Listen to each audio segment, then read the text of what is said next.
샬롬, 주님의 이름으로 사랑하고 축복합니다. 오늘 우리가 함께 나눌 말씀 본문은 열왕기상 4장 20절에서 끝절 34절까지 말씀입니다. 유다와 이스라엘의 인구가 바닷가에 모래같이 많게 되매 먹고 마시며 즐거워하였으며 솔로몬이 그 강에서부터 블레셋 사람의 땅에 이르기까지와 애굽 지경에 미치기까지의 모든 나라를 다스림으로 솔로몬이 사는 동안에 그 나라들이 조공을 바쳐 섬겼더라.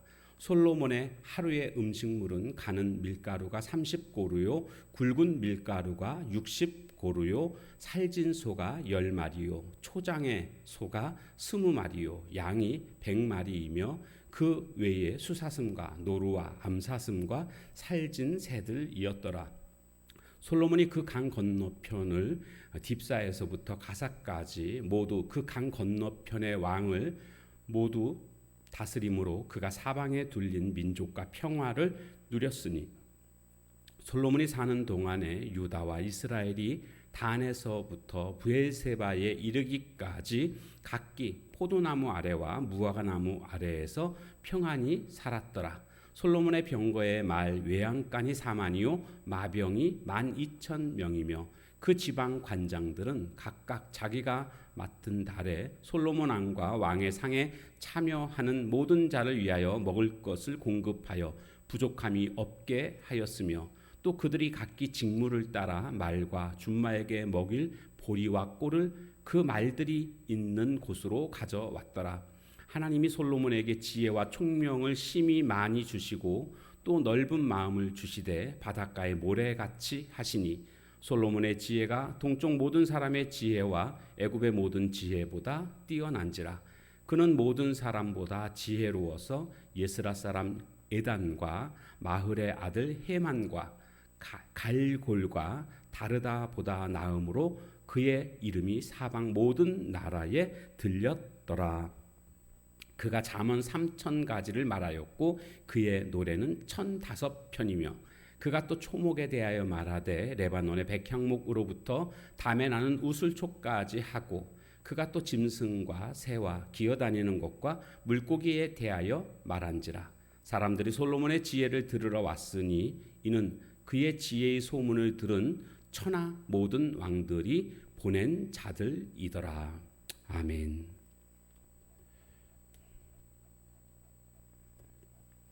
자, 오늘 본문은 이제 솔로몬이 나라를 어떻게 다스리고 있는지 그리고 솔로몬의 다스림으로 말미암아 큰 번영이 이루어졌음을 말해주고 있습니다. 자, 20절에 보니까 이스라엘의 인구가 유다와 이스라엘의 인구가 바닷가에 모래같이 많게 되며 여러분 바닷가에 모래 그러면 딱 떠오르는 게 뭡니까? 하나님이 처음 아브라함에게 주셨던 약속이 바로 바닷가의 모래처럼 하늘의 별과 같이 많은 자손을 주실 것이다. 그것 아닙니까? 그러니까 지금 하나님이 주셨던 그 약속이 성취되었음을 보여주고 있습니다. 그런가 하면 21절에 보니까 솔로몬이 다스린 그 영토의 범위가 그 강에서부터 그 강은 북쪽에 있는 유브라데 강을 의미하는 것이고요. 블레셋 사람의 땅에 이르기까지와 블레셋은 그 지중해 연안 이스라엘의 그 서쪽이죠. 지중해 연안에 있는 블레셋 거기 이르기까지와 그 다음에 애굽 지경에 이르기까지의 모든 나라를 다스렸다. 애굽 지경이라는 것은 바로 남쪽에 있는 애굽 나라의 국경까지 모든 나라들을 다 다스렸다라는 겁니다. 굉장히 넓은 그런 영토를 다스렸다. 사실 이 영토는요, 그 아버지 다윗 때에 영토 확장을 했던 그것을 지금 말해주고 있는 것이고요. 그런가 하면 그 다스리는 나라들이 조공을 바쳐 섬겼더라. 다윗이 그때 싸워서 이겼던 그런 나라들, 정복당했던 그 나라들이 계속 조공을 바쳤거든요. 이 솔로몬 때에도 계속 조공을 바쳤다. 구체적으로는 모압, 또 소바, 아람, 에돔 이런 모든 나라들이 다 솔로몬 왕 때에 이스라엘에 조공을 바쳤다라는 것을 말해주고 있습니다. 그러면 이스라엘의 입장에서는요, 이렇게 조공을 많이 받으니까 백성들이 풍요롭게 살았던 것을 충분히 예상할 수가 있습니다. 우리는 여기에서 이 솔로몬이 하나님이 주신 지혜로 나라를 다스리니까 이렇게 나라가 발전하는, 부강한 그런 나라가 됐다라는 것을 알 수가 있습니다. 솔로몬은 자신에게 주신 이 지혜를 민족의 발전을 위해서 그렇게 사용하고 있다라는 겁니다. 오늘 우리에게도 하나님이 주신 은사들이 있는데 이 은사를 개인의 차원이 아닌 우리 이웃을 위해서, 그리고 공동체를 위해서, 더 나아가 나라를 위해서 사용할 수 있는 자가 되어야 합니다. 처음 신앙의 어떤 초기 때는요, 개인적 차원에 머물 수밖에 없습니다. 그러나 신앙이 성숙이 되면 그 차원을 넘어서서 이제 공동체와 나라 민족을 위해서 그렇게 활동 범위가 넓어져야 됩니다. 한 가지 예를 들자면 기도도 그렇습니다. 처음 초기에는 나와 우리 가정을 위해서 기도하던 그런 기도의 범위에서 신앙의 성숙을 이루게 되면 이제 교회 공동체와 또 우리 이웃들과 나라와 민족을 위해서 기도할 수 있는 그런 정도까지 범위가 확대되어져야 된다라는 것입니다. 나가 아니라 다른 사람을 위해서, 공동체를 위해서 우리의 은사가 사용되어져야겠습니다.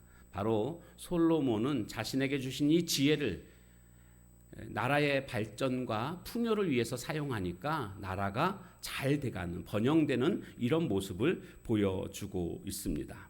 그래서 그것을 이렇게 표현하고 있습니다. 나라가 잘 되는 것을 25절에 보니까 이스라엘이 단에서 부에바에까지 이르기까지 각기 포도나무와 무화과나무 아래에서 평안히 살았더라, 이렇게 말하고 있는데요. 이것은 바로 어떤 이스라엘 백성들이 꿈꾸는 이상적인 나라가 됐다, 뭐 그런 관용어라고 할 수가 있겠습니다.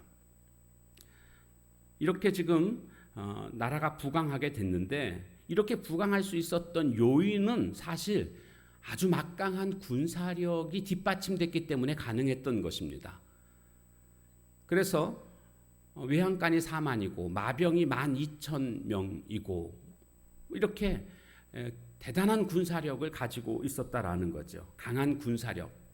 근데 이제 이 강한 군사력을 가지고 주변 민족들과의 관계 속에서 그들을 무력으로 지배하는 게 아니라 강한 군사력을 바탕으로 그들과 평화적인 방법으로 그들을 다스리고 있는 것이 바로 솔로몬의 방법이었습니다. 여러분, 아무리 군사력이 세도, 그래서 전쟁을 해서 승리를 한다 할지라도 전쟁을 하게 되면 백성들이 평안하게 생활할 수가 없습니다. 솔로몬은 그런 무력으로 싸워 이기기보다는 강한 군사력을 바탕으로 평화를 유지하는, 그리고 그들로부터 조공을 받는, 이것이 솔로몬이 택한 그런 방법이었다라는 것입니다. 그러니까 솔로몬 시대의 가장 뚜렷한 특징이 뭐냐면 평화입니다. 평화가 이루어졌습니다. 한 사람의 그런 훌륭한 지혜로 말미암아, 물론 하나님 주신 지혜죠. 이 지혜로 다스리는 그 나라에는 이와 같이 평화가 임하게 된다라는 것을 깨닫게 됩니다. 오늘 우리들도 내가 속한 곳마다 하나님이 주신 지혜로 인하여서 평화가 생기는 그런 모습이 되어야 합니다. 내가 가는 곳곳마다 평화가 이루어지는 그런 것을 위해서 우리가 또한 살아가야 될 줄로 믿습니다. 하나님이 다스리시는 곳마다 특징은 바로 평화입니다. 하나님의 지혜가 솔로몬에게 임했고 솔로몬의 다스림은 평화를 이루었다라는 것입니다. 자, 그런가 하면 이제 이 솔로몬의 지혜는요, 정치, 경제, 군사력에만 미친 게 아니고요, 문화적인 영역까지도 빛을 내고 있는 것을 보게 됩니다. 그래서 32절에 가보면 솔로몬이 어떻게 하고 있는가 보니까 32절, 잠언 3,000가지를 말하였고 그의 노래는 1,005편, 찬양이 1,005편. 그러니까 아마 이 중에서 골라서 잠언이나 아가서 뭐 이와 같은 곳에 편집되었을 것이다라고 우리가 예상할 수가 있습니다. 오늘날 우리가 이 세상 문화가 나쁘다고 해서 무조건 적대시하는 것은 옳은 태도라고 말할 수 없습니다. 그러니까 문화를 이해해야 됩니다. 그래야 사람을 이해할 수 있고 시대를 이해할 수가 있습니다. 그러니까 이 시대의 문화를 적대시할 것이 아니라 문화를 바로 알고 문화를 이용할 수 있어야 됩니다. 그러니까 문화를 이용함으로 말미암아 전도하는 데도 용이해지는 겁니다. 전도가 문화를 통해서도 얼마든지 할 수가 있습니다. 오늘 우리는요, 그래서 이 세상에 만약에 악한 문화가 있다 그러면 그것을 이제 바꾸어 가는 겁니다. 어떻게 해요? 성경적 문화로, 하나님이 원하시는 그런 문화로 바꾸어 가는 것이지, 문화 자체를 우리가 적대시하는 그런 모습은 옳은 모습이라고 할 수가 없습니다. 솔로몬에게는 이와 같은 문화에 대한 이해, 그리고 문화 영역까지도 하나님이 주신 지혜로 그렇게 빛을 내고 있고요. 그 다음 보니까 또 창조 세계에 대해서도 아주 뛰어난 모습들을 보여주고 있는데, 그는 한마디로 식물학자였습니다. 초목에 대하여 백향목에서 우슬초까지 식물학자라는 것을 알 수가 있고, 그런가 하면 또 짐승학자입니다. 짐승과 새와 조류학자, 기어다니는 거 곤충학자, 뭐 그런가 하면 물고기 조류학자, 이런 거에 대해서도 아주 뭐 모르는 게 없는 겁니다. 그러니까 어떤 일이 벌어졌습니까? 그 지혜가 온 사방에 다 퍼지게 되었고, 그 지혜의 소문을 그 왕들이 듣기 위해서 사신들을 솔로몬에게 보냈다라는 것을 볼 수가 있습니다.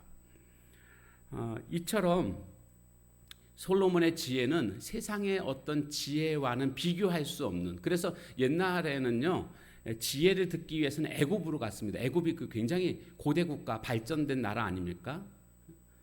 그렇기 때문에 그쪽으로 사람들이 몰렸었는데, 이제 솔로몬이 지혜로워지니까 이 솔로몬에게 다 몰려드는 이런 모습을 보게 됩니다. 하나님의 지혜가 통치하니까요. 저는 우리 교회에도 이 하나님의 통치가 지배함으로 말미암아 사람들이 교회로 몰려오는 이런 일들이 일어나기를 소망합니다. 왜냐하면 거기에 가면 참된 지혜가 있으니까. 왜요? 그 지혜는 하나님의 지혜니까요. 우리 모두가 하나님의 지혜를 사모하고 성령 충만함으로 하나님의 지혜로움 가운데 살아갈 수 있는 저와 여러분이 될 때에 이 시대에 참 하나님이 원하시는 그런 하나님의 사람들로 아주 멋지게 살아갈 수 있게 될 줄로 믿습니다. 우리 모두가 함께 같이 하나님의 지혜 가운데 거하는 하나님의 사람들 다 되시기를 주님의 이름으로 축원합니다. 찬양하겠습니다.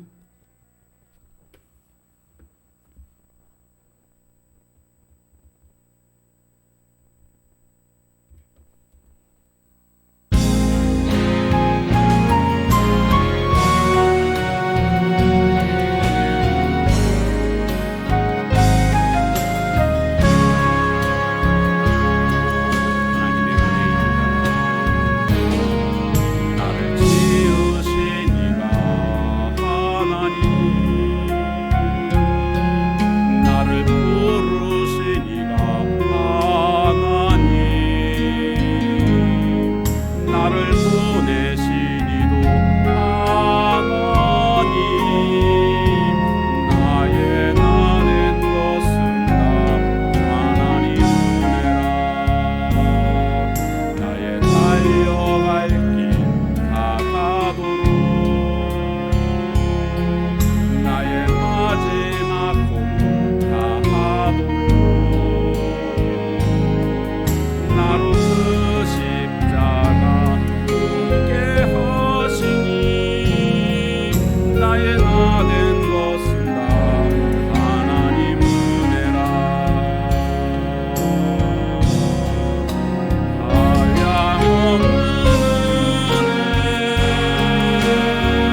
하나님의 지혜로 솔로몬이 섬기자 나라가 번영케 되는 모습을 보았습니다. 그는 자기 자신을 위하여서 지혜를 사용한 것이 아니고 민족의 발전과 풍요를 위해 사용했던 것을 보게 됩니다. 오늘 우리들도 하나님 주신 은사를 우리 이웃과 우리 공동체와 나라를 위해서 사용할 줄 아는 자들 되게 하옵소서. 그리고 솔로몬이 다스리는 동안 평화가 임했었는데 오늘 하나님의 지혜로 다스리는 곳곳마다 평화가 임하게 될 줄로 믿습니다. 하나님이 나에게 주신 지혜로 평화를 만들어가는 저희들 되게 하옵소서. 또한 특별히 이 시대의 문화가 악한 것임을 우리가 보지만 이것을 무조건 적대시한다고 해결될 것이 아니라 적극적으로 문화를 이해하고 문화를 성경적 문화로 바꿔갈 수 있는 저희들 되게 하옵소서. 예수님의 이름으로 감사하며 간절히 기도하옵나이다. 아멘. 주신 말씀 붙들고 기도하는 시간을 가지시기 바랍니다.